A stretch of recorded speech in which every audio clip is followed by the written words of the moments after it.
যেহেতু বললেন যে তার মুখের দিকে চেয়েই তার প্রতি ভালোবাসা থেকে আপনি এই দলে এসেছেন, রাইট। তো ওইটা আপনি যদি একটা আজকের দিনে একটা মানুষের এই পৃথিবী থেকে কোনো দিনও উনি এই পৃথিবীতে আসবেন না, আপনি ব্যক্তি একটা বিরাট জিনিস।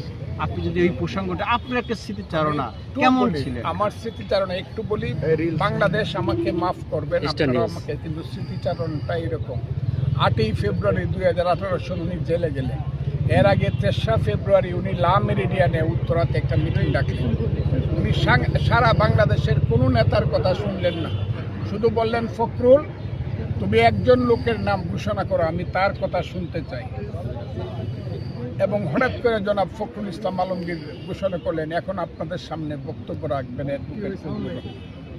আমি শুধু অবাক বিস্মিত হইলাম না, আমার সেন্সলেস হওয়ার অবস্থা হলো। তারপরে আমি এক নাগারে এক নিঃশ্বাসে একটা বক্তব্য রাখলাম।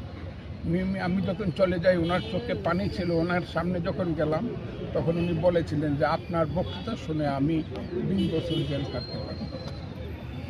এই স্মৃতিটা আমি জীবনে কোনোদিন ভুলব না। সবাইকে রেখে কাউকে বক্তৃতা দিতে, শুধু আমি একা বক্তৃতা করেছিলাম। আচ্ছা ফজলুল ভাই, একটা বিষয় একটুখানি আপনার বাংলাদেশে যে প্রতিহিংসার রাজনীতি, এই প্রসঙ্গটা একটু যদি আপনার এই ওনার ছেলে আপনি জানেন যে একটা মা বেঁচে আছে, সন্তান সন্তান মারা গেছেন, মা বেঁচে আছেন, জানেন যে তার পরিবারের বক্তৃতাগুলো করছি আপনি শুধু দেখে নেবেন। আমি ওনার সম্পর্কে 350 বক্তৃতা করছি, শুধু বেগম খালেদা জিয়ার সম্পর্কে আপনারা বক্তৃতাগুলো দেখে নেবেন।